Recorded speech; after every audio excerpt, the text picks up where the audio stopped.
Welcome to the Referrals Podcast, the show designed to help everyone from the solopreneur to the Fortune 500 company win the referral game. If you want to build a company with an army of ambassadors and raving fans who speak highly of you and refer you willingly, you are in the right place. And now, here is your host, Michael J. Maher. Welcome, everyone, to another amazing episode of Referrals Podcast. We just topped 400 episodes, and we are over 500,000 downloads, 500,000 downloads. We're on the road to 1 million here at Referrals Podcast, and we are so blessed and grateful to have you on the journey with us. And once again today, we bring you the best of the best. Charlie Sheen. Nope. Charlie Sheen is not on today. Britney Spears. Britney Spears is not on today. Charlie Sheen and Britney Spears. What did we have the pleasure, or maybe pleasure is the wrong word. What did we have the shock of seeing them go through a few years back, right? Charlie Sheen, 2.5 Men, #1 rated TV show. And then what happened? He went on a downward spiral, and we all, unfortunately, got to watch it or had to watch it, depending on how you're looking. Britney Spears, #1 album in the world. #1 album in the world. Then what happened? She went on a downward spiral, and we all got or had to see it as it happened. God bless both of them.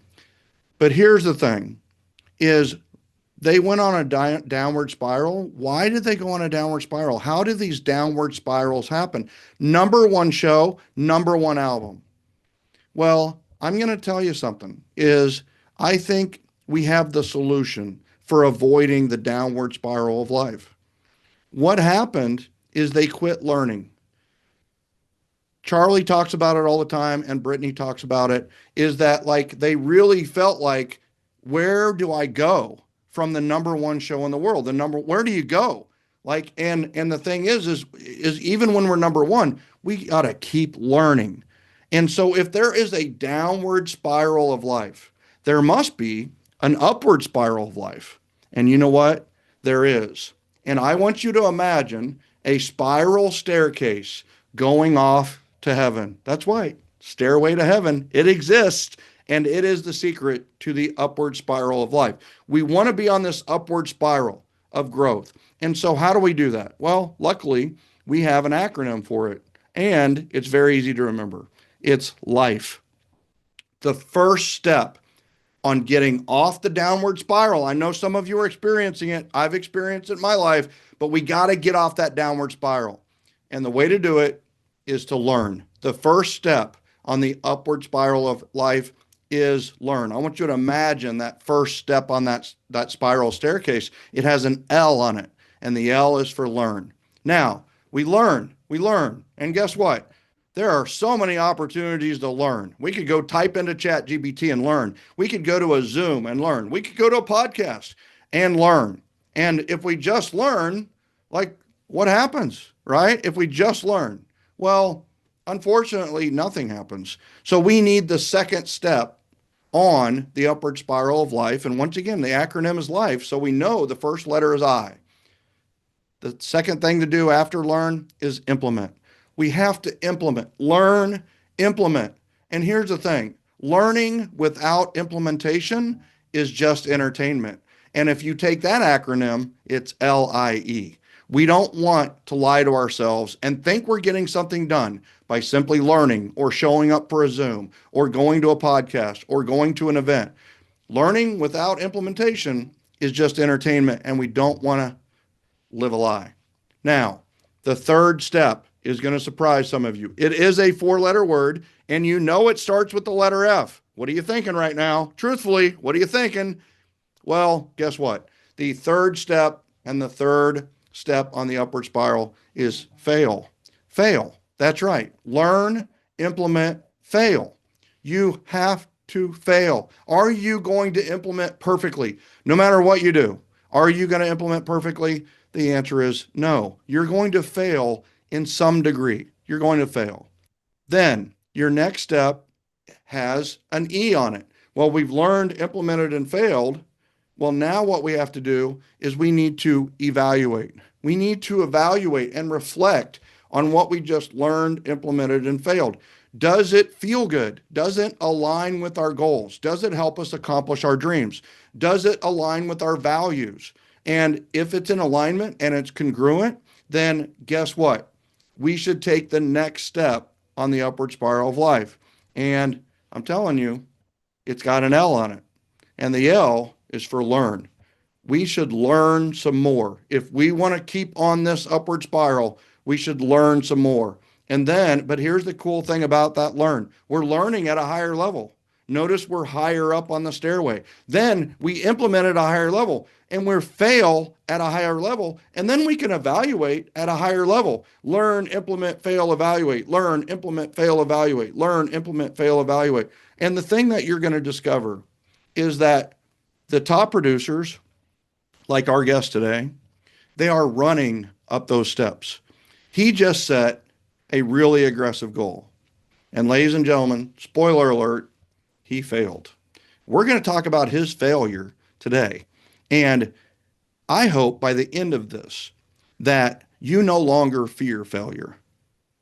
I want you to fear what you don't do it, if you don't do it much more. I want you to not fear failure. I want you to embrace failure. I want you to love failure. I want you to go after failing today with all your strength. And that brings us to our guest today. I'm telling you, I love this. He is a repeat guest here today. And without further ado, let's welcome Mr. Peyson Robertson from Palm Springs, California, to Referrals Podcast once again. Welcome. Thanks for having me. I'm stoked to be here once again. Well, I loved it before. We had you on before about 100 open houses in 100 days, a personal goal that you were going to do. You're going to do it. And then you did it. You got 100 done in 100 days. No failing there, though you did share with us during that episode that not every open house was perfect. You had open houses where nobody attended. You had open houses where problems occurred and there was failing and so on and so forth. And then all of a sudden, I hear a few months ago that Peyson has set another goal. So what was your most recent open house goal? And I want everybody to know here, we're talking to the open house king. This is the king of open houses. So like, what are you guys thinking his goal might be, right? Want it 2 a day? Maybe it's 2 a day this time. I mean, double it, right? What was your goal? It was 1,000 open houses in 100 days. That was the goal. 1,000 open houses in 100 days. Let's go. Right? I mean, if that doesn't motivate you, I don't, it's 10 a day. Like we're going to do 10 a day, which now tell me why you set that goal. Like what was the rationale behind that? I'm always just a go bigger type of person. And my head, I was like, okay, I did 100 in 100 days. We got a team now. Like let's push. Like to me, pushing for 200 didn't sound like enough. Pushing for 500 didn't sound like enough. And I was like, well, I don't want to do 750, like, because that was the next thing in my head. I was like, okay, we're pushing for 1,000. Like, that's what we need to be doing. But if we get that output, like, obviously, or if we do that type of input, the output's going to be great. So that was like just my whole thought process behind it. Like, how can we just really like multiply what we're doing? Well, I'll tell you, that's what I love. You talk about input, output. I talk about activity results, right? So there's activities goals and there's results goals. Most people set results goals. So many transactions, so much volume, so many sales, so much millions, whatever. Those are all results. You have no control over the results. What do you have control over? You have control over the activities. You don't have any control of the output. You have control over the inputs. So I love that you set, and that's probably what's invigorating to your team is that it was very controllable. You either did an open house or you didn't. And if you did it, it counted. So, all right. When you set the goal of 1,000, did you think it was attainable? I thought it was attainable. I knew it was going to be tough. Ended up being tougher than what I thought it could have been. But I thought it was attainable. Yeah. 1,000 in 100 days. That's an amazing goal. 10 a day. We're going to do 10 a day. Like that's That's amazing to find the properties just to do that many open houses. I mean, that's a 1,000 different properties on 100 different days. So you got to have 10 accessible houses to have open on a daily basis, at least 10. So amazing. And then, all right. So how many people on your team were helping you achieve this? I'm hoping you say like 25. Yeah, just about 25 doing it. Okay. All right. That's the only way to do it. I really think like if you would have Yeah. said like 9, I would have said how many Oh, quit? How many quit before the end of the challenge? Like that would have been right. insano. And you wouldn't have done any transactions. You would have been so No, busy doing open houses, you couldn't have actually done the business work, right? So right. love that. I'm so glad you said 25, 20, around 25, because that's like, I can actually picture this happening without like somebody getting shot. So, all right. So now let's go a little microscopic with it, right? We got micro and macro. The macro is the big goal, 1,000, 10 a day, and that kind of thing, and how we manage the people. Now, let's talk about managing a single open house, right? So, what do you do before an open house?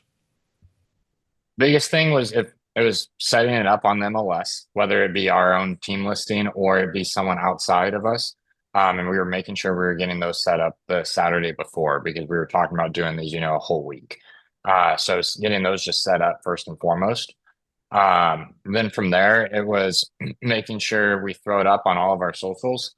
And then we like to cold call the community that we're in using something like Mojo Dialer with the neighborhood search tool, just to invite people to the open house. And it literally, the conversation went as simple as like, hey, this is Payson with the Obsidian Group, calling to invite you to the open house at 123 Main Street this week, Monday through Friday from 4 to 6 p.m. Yeah. Like simple as that. Then it was day of, it was again making sure we had another post up for the open house just to broadcast it. And we really don't get people showing up from that, but it was to build the perception and the hype and show, hey, we're doing stuff consistently.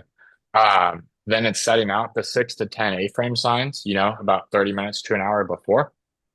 And then we get inside 10, 15 minutes before and we just do all the simple stuff of making sure the lights are turned on. There's no like cockroaches or something laying around the house for someone Yeah, yeah, to for yeah. someone to see. Clean the And windows, then clean the sills of the window. I learned that like literally my first open house. You got to clean the sills of the windows. You just never know, Oh, right? I when I was doing the 100 days, I would have a broom in the car. I'd have Windex with paper towels. I had all sorts of stuff, and I was cleaning other people's listings half the time just because I was Yeah, wanting to make sure the house looked presentable. yeah, yeah. So, All and right. then And just making sure property flyers and the sign-in sheet are there, and that's it. all right. And so you use a paper sign-in sheet or Open House Pro or an app, or what do you use? So we have a paper sign-in sheet, plus we use Ylopo, and they have an open house Mhm. sign-in through either your laptop or your iPad or however you want to use it. So we have the two open. Okay.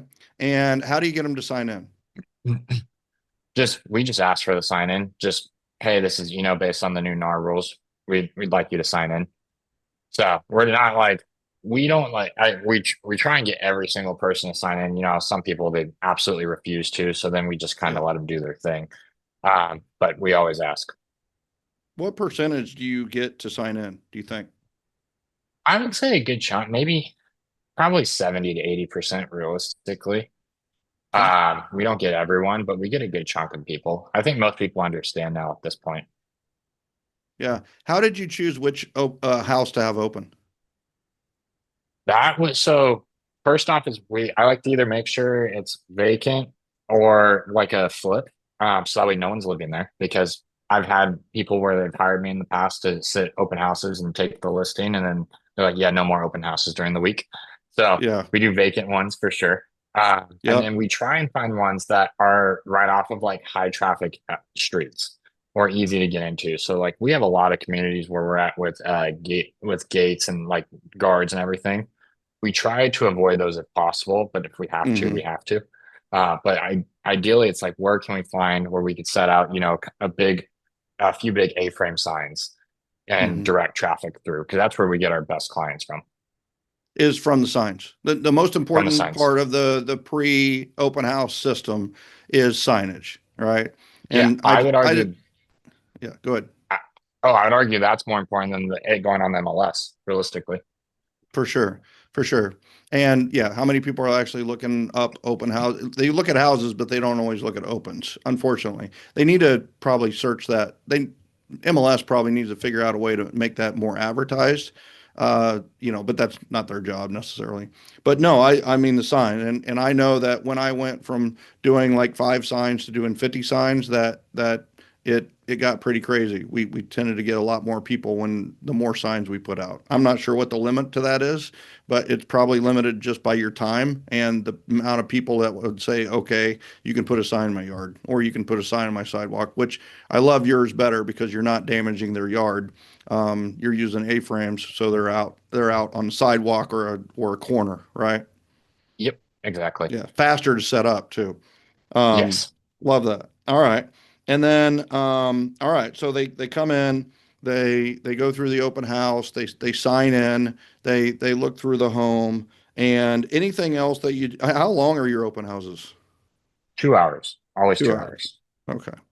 All right. And so they go through, it's 2 hours. Right. All right. So now let's go after the open house. What happens after the open house? I'm sending text to anyone that went through that I got their phone number, a video text that's personalized to them, just like 30 seconds to a minute, just recapping whatever conversation we had. Mm-hmm. And then just talking about next steps. That way they have, a face to the phone number, reminder of what house we met at. Uh, and then I'll send over whatever next steps, whether that's homes or getting approved with the lender or whatever it is. Then the next 7 to 10 days after that, most people ghost you. So then we call people for the next 7 to 10 days. No voicemail, no text, just call each day Mm-hmm. until they pick up. If they don't, then we move it to once a week. Yeah. So it's interesting that you said the word call because you don't seem like you're of the generation of the call. Are you just finding that that is what pierces the ghost shield, if you will? Like the sheet of the ghost is a Yeah. call? Well, I think about it like this. I don't know how many texts. Right now I have like 950 unread texts on my phone. Mm-hmm. Mm-hmm. I don't read every text. I don't have the time to read every text. But a phone call, like I'll pick up typically for a phone call. It's the same thing for everyone else. Maybe not to the 950 texts, but like Yeah. Yeah. the the phone call. And then the thing too is like most of the time people don't answer your text because they don't know you enough or care enough about you just yet to want to Mm-hmm. respond, or maybe they're not deep enough in the search. So getting back on the phone helps build more rapport. Like you're not going to build rapport through a text. Right. What what value are you kind of teasing in front of them, or like what's the value of them working with you once it's post open house? It's What do you so think the big we attraction is? How do you convert people whereas other agents maybe don't? I think it's what we're doing in the open house, the conversation. Uh, Okay. so one of the things I was just doing a role play session yesterday with our group, and one of the things that we were talking about that I went back on and I corrected an agent on was we were talking. I was the guest, and I was talking about my dog, and he asked what the he like it was hilarious, but he's asking about the dog, but then like he kind of like and then all of a sudden he flips and goes back to the house. And Mhm. if it were me, I would have asked about the dog, and then I would have asked, Yard, I would have asked the dog's fence. name. Yes. Do you need a backyard? Do you need a fence? And then find a way to roll that back into like, hey, do you need a separate room for the dog? And then that takes it back, to the house. But I think first off is really actually building rapport and not giving a care about the house that you're in. It's just who are Yep. you? What do you need? What's your family situation like? Like you want to know all the little things. That way you could find a way to connect. Uh, then from there, what we're doing, I think, is just that it's really just listening because we're trying to find a way to essentially disqualify the house that we're in because 99 out of 100 people aren't going to buy the house that walk through. Right. So it's like, Right. okay, let's find the way to disqualify the house for them before they do it. Yep. So, hey, this is a 3 bedroom house. Is that what you're looking for? No, we're looking for 4 bedrooms. Cool. I have a 4 bedroom house in the same community just down the street. I know the address. Let me text the MLS link over to you. Yep. So a couple things there, right? Is there's a lot of the quote unquote systems and experts and things that I've seen taught about open houses is your follow-ups is to call for feedback, right? Feedback on the house. And it's like, I think that's a mistake because it's a deadener to the conversation. We know that 99% of them aren't going, they don't care about the house. What do they care about? They care about themselves. So, like you said, you're going after it to what do they need? What is their problem? Not what is your seller's problem, what is the house's problem? It's what is their problem, and then cut to the chase. And if you can help solve their problem, it's going to end up into them buying something or maybe not. And it could end up boomeranging back. And guess what? The house you held open is the right one for them. But I love that your focus is them and their problems and discovery within them versus, I've always hated just call them and ask for feedback on the house.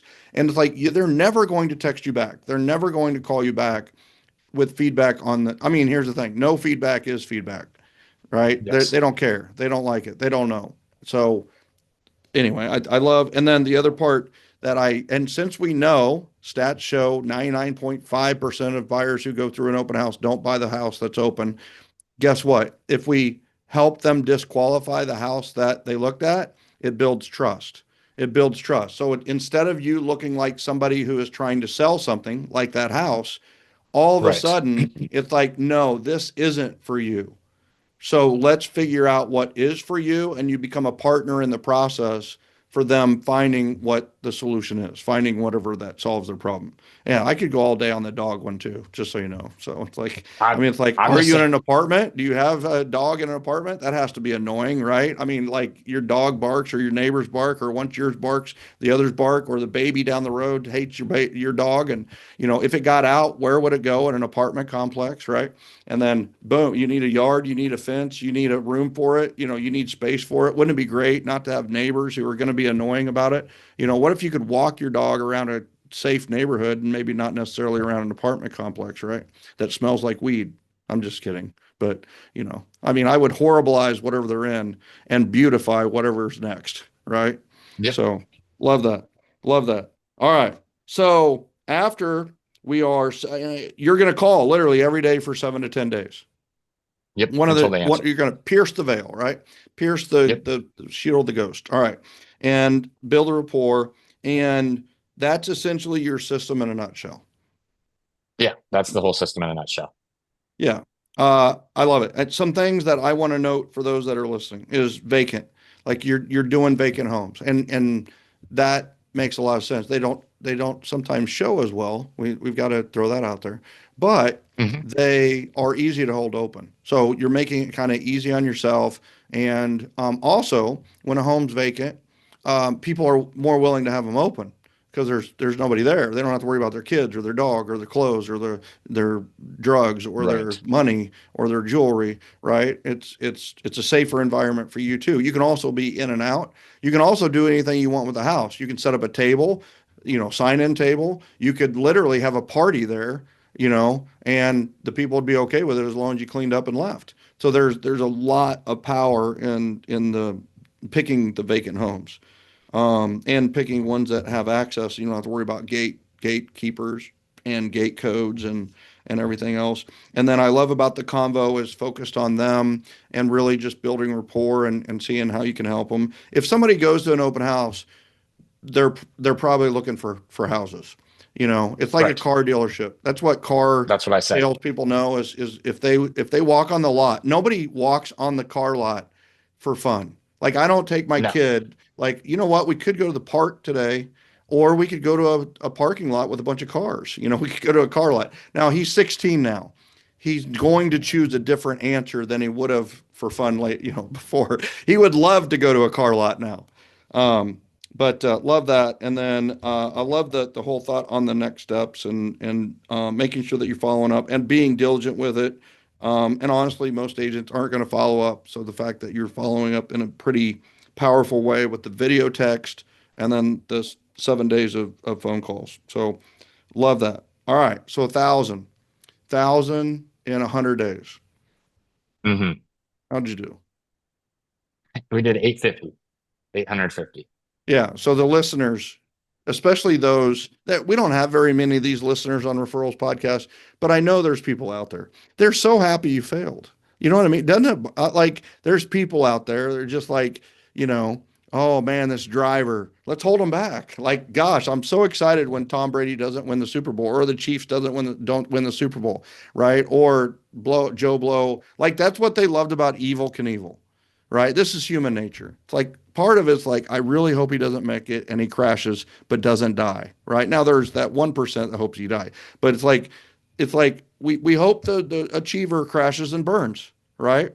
Right. So you failed. Did you fail? Yeah, we failed. We didn't hit the goal.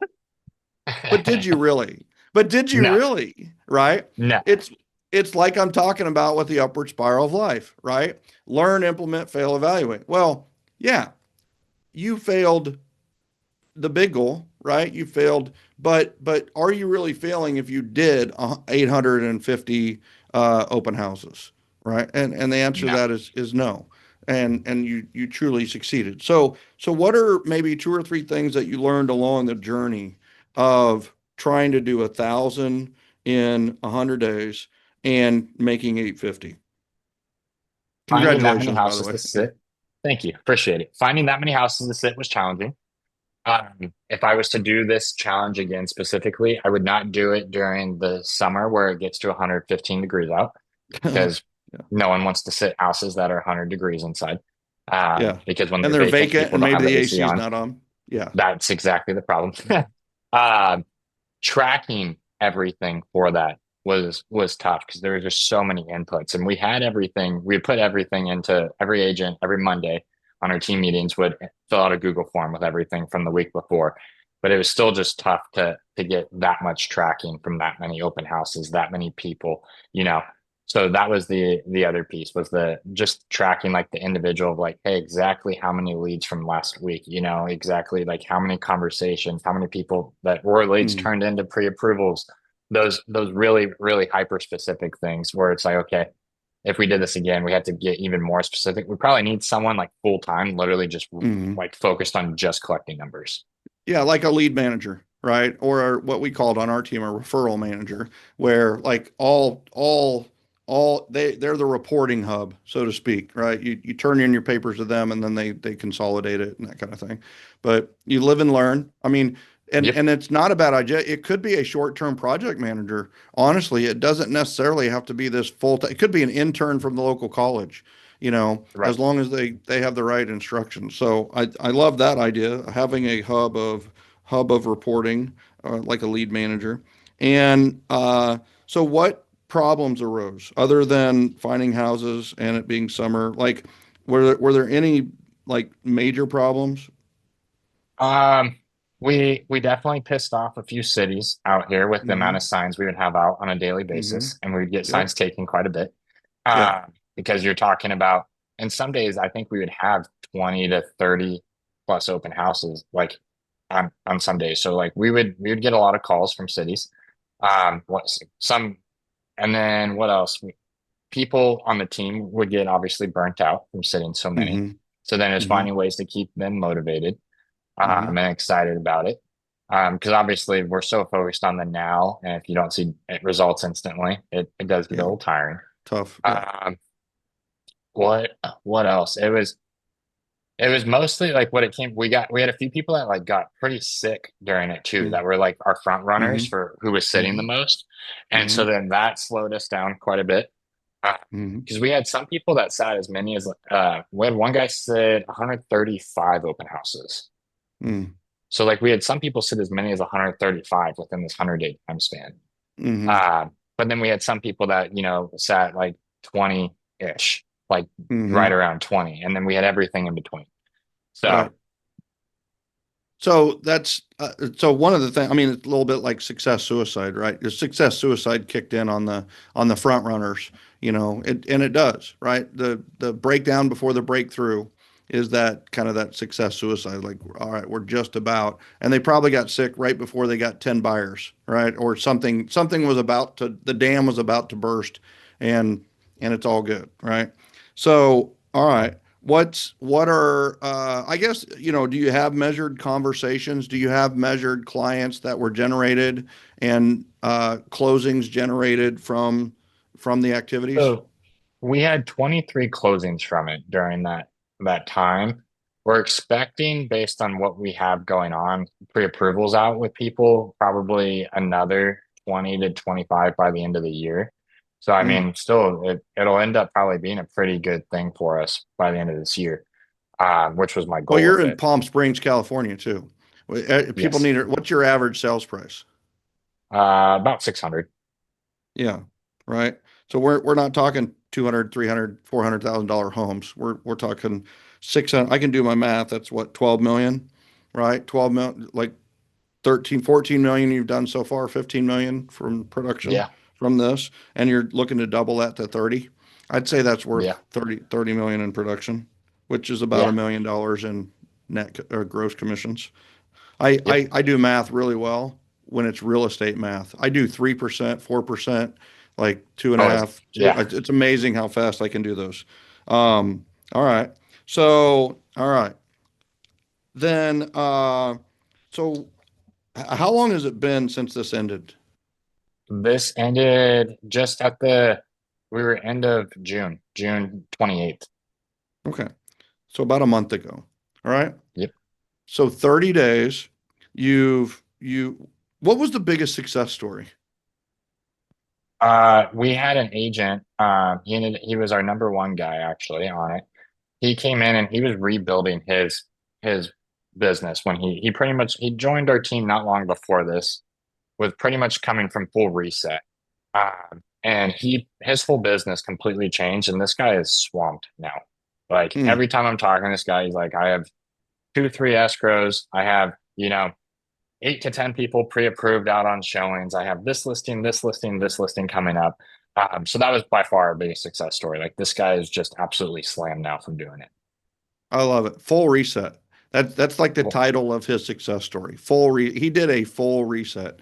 And he was probably really motivated like at that time. He was. He'd been doing well, and it's like, ooh, I'm in neutral a little bit.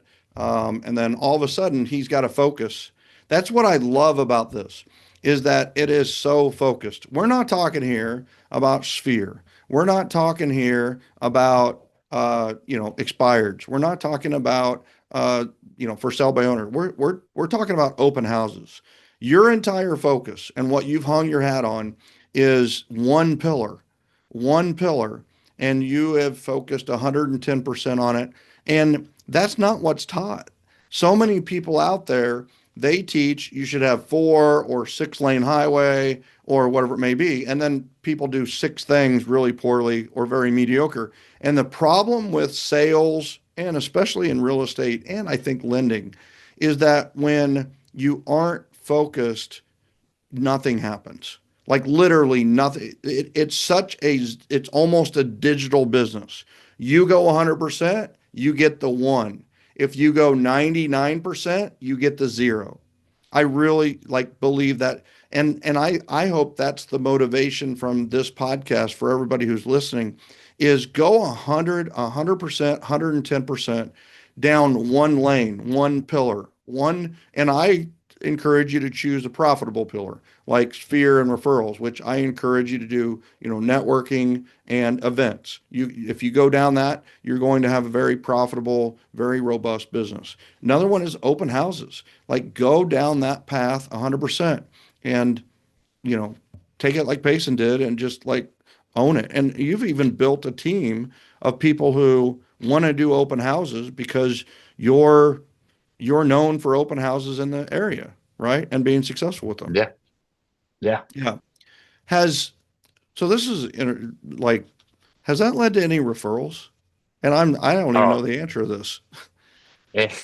so it's led to so many referrals for clients, led to referrals for agents. Like everything has just grown. And now people during this challenge, because we were doing this and people would see what was going on, and we were getting calls from people saying, "Hey, we're firing our agent. Come list our house."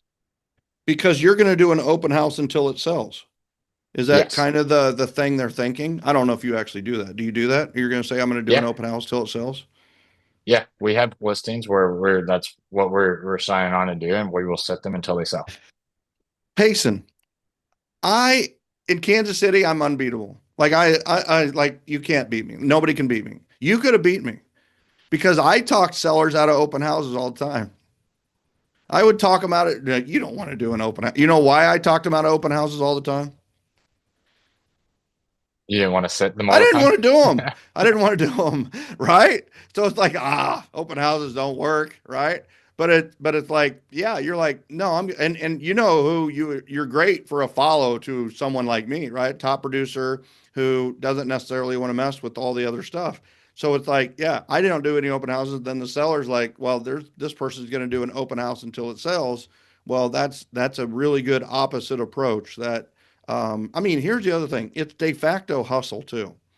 It even if it's not hard, it depicts hustle. It's just like this guy's going to hustle, and that's what I think is missing in the real estate world. Is in 2020 we went from work from home, and a lot of agents never left home. Like they still don't leave Hmm. home. They haven't left Hmm. home. They decided to get rid of the offices where they had an office, right? And then now they're realizing that maybe they should go back to the office. That like they need somewhere to work because this working from home led to 71 to 74% of all licensed realtors to not do a single transaction. Right. I mean, so 72, three out of every four agents, if they say they're an agent, didn't do a single transaction last year. So the opposite of that is a guy who's not working from home. He's literally working away from home every day, working for you at your house until it's sold. That's that's an incredible value proposition, very unique value proposition. And you've got the team to do it. If you can't make the open house, you've probably got somebody to take it. Yeah. Yep. Like 24, Well, now there's almost 40 of us. So like 40. we have a Slack channel and all the time I'm seeing it go back and forth like, hey, my listing's available today. Can someone set it? And someone's like, I'll grab it. And like they could even some cases like my mom is on my team and she has this cool airport listing or it's a house with a that is on an airport. And it's like an hour and a half away, but it's a super cool listing. Every time she throws it up in Slack that it's available, someone's like, I'll take it. Now hold a second. It's a house with a landing strip or it's a A house house on with an a landing airport, strip. House but with it's a not on landing an strip. airport. I think it's on, no, it's just on a landing strip, but there's a few houses that are on this landing strip and then they all have hangars. Yeah. Yeah. So it's a neighborhood landing strip. Yep. So perfect for an airplane owner, right? They've got Yes. Cessnas, they got the smaller planes and that kind of thing. I'm just telling you that a house on airport, I thought of ATL with a house next to it, and that would Yeah, be that the would. worst existence. It would be. I am hard of hearing, but it would be perfect for the deaf community, and that's about it. They would have Yeah. to be deaf and not be able to feel as well, because I'm sure the houses would rumble. But what a Yes. great concept for whoever did that. They're just like, we're going to build a landing strip out here. I mean, we've got open land. Let's make it happen. And that actually would be great next to a railroad track or an industrial area where you need, or a lake or something like where you need some room that you can't, like a flood zone, and you just make the Hmm. landing strip in the flood zone, and then you put the houses outside the flood zone. I freaking love that concept. Yeah, Um, it's pretty cool. It's a cool looking yeah. spot. All right. So, what's the next goal? I'm trying to figure out what's next in regards to what we could do like that. Right now, my goal, I'm on a mission to grow my team to 200 of us. There we go. So I'm adding based on what I'm doing numbers wise right now. I'm back to cold calling agents every day, which is hilarious. But I'm starting this month. What I'm seeing is I'll probably start adding anywhere from 10 to 20 agents a month to my team. All right, I have an idea, and you're the open house king. So I don't like to give suggestions during referrals podcast because you're the man. You're the guest here. I have a suggestion, and I mean, based on your value proposition, I would just look at who is hosting open houses, right? And Just and yeah, they're right, even if they had to. But it's like I would just like have a scout who goes to open houses all week, and mostly it's Saturday and Sunday, right? Mostly it's Sunday. Is that right. still true in your area? Yeah, Yeah, but it is Palm Springs.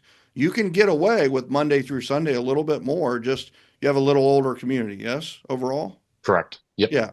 So, I think it's one of those where anybody that's hosting or advertising an open house is a pretty good target market for you as an agent, I would assume. Maybe? Yeah. Yeah. No, Yeah. absolutely. Yeah. Yeah. We're scooping up most of the agents that do the consistent open houses, but there's still more that we could grab for sure. Yeah. And the ones you don't want are the lazy ones, and Yep. you don't want them anyway. So it's like, hey, Nope. I just want you to know. I mean, I can't even like that conversation. Hey, I just want you to know, as long as you're on the team, you're going to have an open house every day. That's our value proposition. Are you in or out? And they're like, hmm, I don't know about that. All right. You're probably not a fit. And the other one's like, yeah, I'm in 100%. Let's go. You mean you're going to find me a house to set and you're going to help me lead generate every single day and I could work from there if I don't have anybody there? It's like, yep, I'm in, right? I mean, that's Yep. that's the dichotomy of this business. You're going to get the hustler and the ones who get it, and then you're not going to get the ones who make up the 71 to 74% of the problem in this industry. So I love it. You're the open house king, man. And the thing is you didn't fail, right? You failed to achieve the goal, but you succeeded 850 times. 850 times. So, any words of wisdom to someone who's thinking about doing an open house? They're wanting to maybe implement, like, let's say they want to do 30 open houses in 30 days. Like, suggestions, words of wisdom.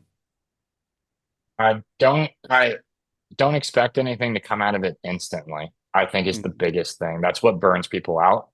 Just know Mm-hmm. that you're building something up for like the future. You're 90 to 120 to 180 days. Like that's where you're really going to start to see the results from that. But it's all about like what you were just saying, the consistency of doing one to two things. Like before I did all of this, I was the guy doing 6 to 10 different things, I was the jack of all trades that sucked at everything. And Yeah, then all of a master of none, sudden, right? when my business took off, it was just open houses. Mm-hmm. And from those 100 open houses, 100 days, and a 6 month time span, I did 36 transactions. And then that helped me build my team. And now we're running a team of almost 40. Probably in the next month, it'll probably be 50, 55, and so on. So, but it was just being locked in on one thing and one thing only, and not giving a care about anything else. Love it. Yeah, focus. I love it. And the other thing is delayed gratification. It kicks in the marshmallow principle a little bit. I don't know if you've ever heard of that marshmallow study. Is there were like 7 to 9 year old kids, and they put a marshmallow on a plate, and then they would leave the room, right? And they would say, "Hey, listen, if you don't eat this, then when I come back, I'll give you two or three instead of just the one you have." So they would leave, and they would leave for like 10 minutes.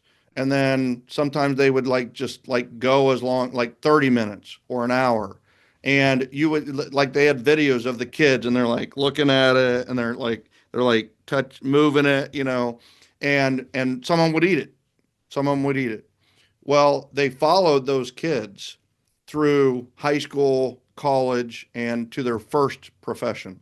And the ones that ate it were far less successful in society's eyes. And the ones who delayed gratification, the ones that had MBAs, PhDs, they were like doctors, engineers, architects, highly successful CEOs, entrepreneurs, and like they even named some of the people, and they were like multimillionaires. And it's like, just because they subscribe to delayed gratification. If you can delay gratification, you will be successful.